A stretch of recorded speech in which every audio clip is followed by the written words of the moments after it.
My sin was heavy, but chains break at the weight of your glory. I needed shelter, I was an orphan. Now you call me citizen of heaven. When I was broken, you were my healing. Now your love is the air that I'm breathing. I have a future, my eyes are open, 'cause when you call my name,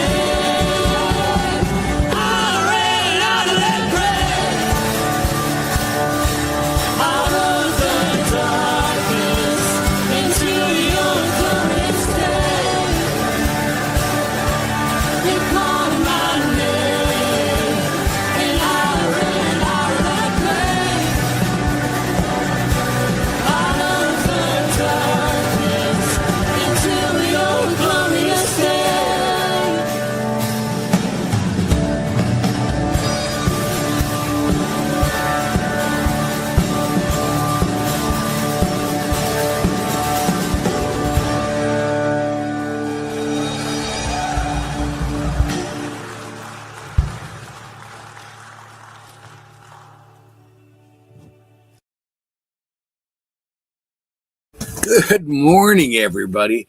I'm out in Muskegon. I'm camping at, well, I'm not even camping. This is an RV resort. It's like a hotel where you park your camper.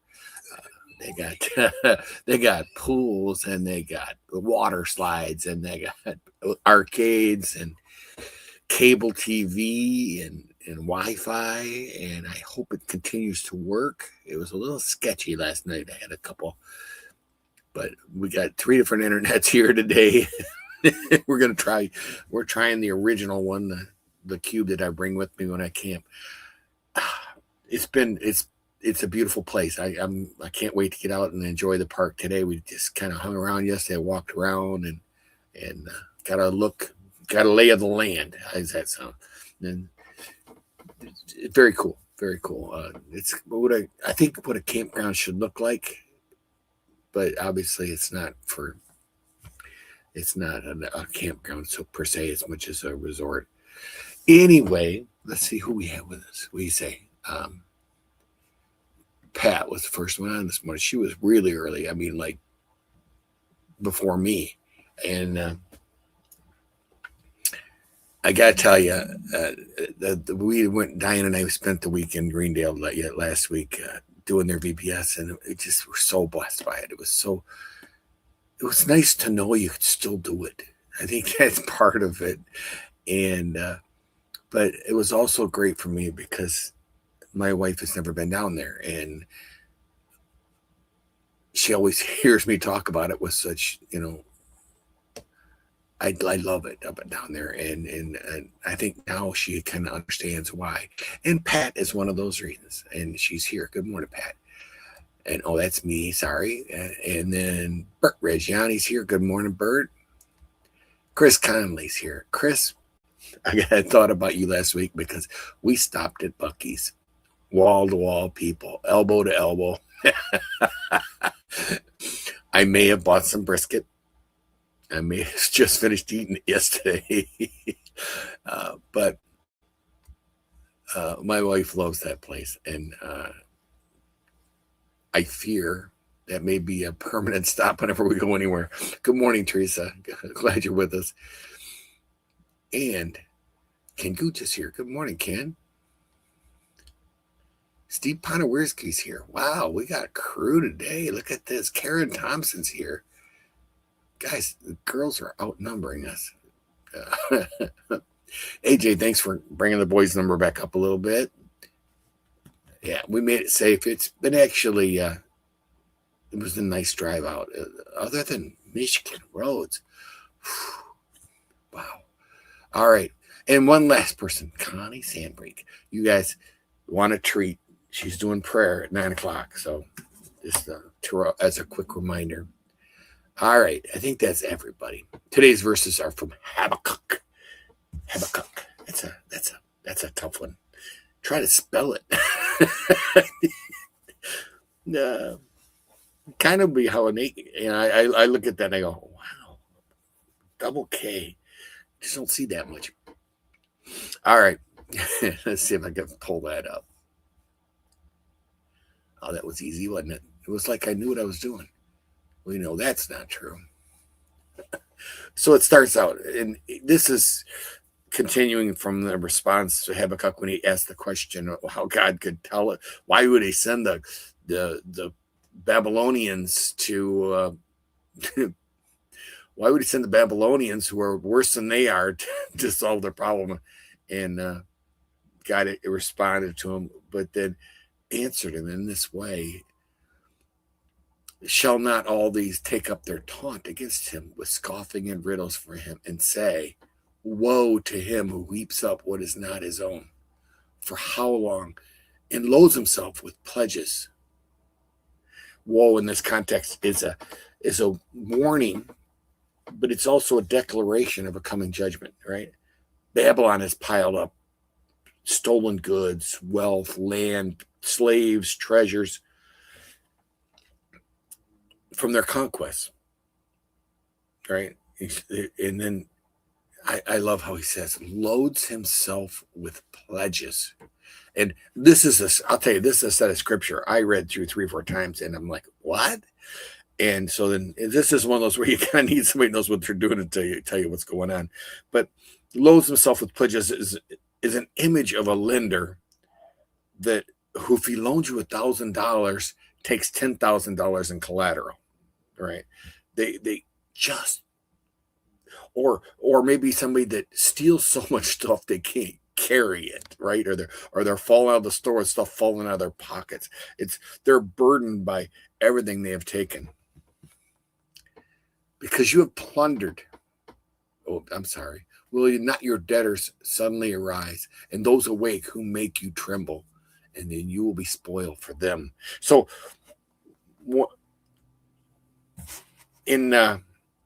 I think this is kind of ironic because we talk about we talk about ironic's not the right word. It's kind of different because one day you will conquer all and become conquerors, right? The conquered will become the conquerors. In history proved it in 539. The most feared army in the world, the Babylonians, were conquered by the Medes and the Persians, and they were like almost overnight. They were conquered people, and they ended up taking it over and capturing the back. The empire that struck fear around the world fell surprisingly quick. And then we go on, because you have plundered many nations, all the remnants of those people shall plunder you. And this is what had happened. For the blood of man and violence to the earth, to cities and all who dwell in them. Woe to him who gets evil gain for his house, to set his nest high and to be safe from reach of harm. You have devised shame for your house by cutting off many peoples. You have forfeited your life, for the stone will cry out from the wall. Doesn't this remind you of the statement of when Jesus was coming into Jerusalem? The Pharisees asked stop them from calling your name, calling you Hosanna in the highest. And Jesus says, if they stop, the very rocks will cry out. The stone will cry out from the wall, and the beam of woodwork respond. Nature itself responds to God. It's very, very exciting. And then, woe to him who builds a town with blood, and founds a city on iniquity. Behold, it is not from the Lord of hosts that people labor merely for fire, and nations weary themselves for nothing. Whew, okay, let me be back at this. There's a lot there, and to be honest with you, it took me a while just even to accumulate any thoughts about this. I've been asking questions. And he says, woe to you who gets evil gain for this house. All right. Babylon believed its wealth was guaranteed because of its wealth. They were safe. Kind of see that today in our country, don't you? Their walls were legendary. They were supposed to be 300 feet tall, wide enough for chariots to ride on top. They had moats that seemed invincible. There's so much, but yet God said, you have devised shame for your house. The stone will cry out from the wall. We take for granted how much human this kingdom knowledge fails when it comes to God, right? Oh, I think I love. Okay, he makes a statement: "Woe to him who builds a town with blood." Many of their greatest projects and their feats came on with huge human costs, right? Slavery, forced labor, conquest. Impressive cities built on the backs of those they conquered. And then I think when he ends that phrase, and I'm going to end there because I think we can go back and we can look at Solomon in Ecclesiastes. He says, in this verse here, Habakkuk says, they weary themselves for nothing.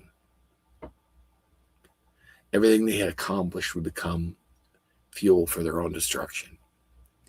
We go back to Ecclesiastes with Solomon, and Solomon claimed that all the wealth, all the stuff that he had accumulated, everything was vanity.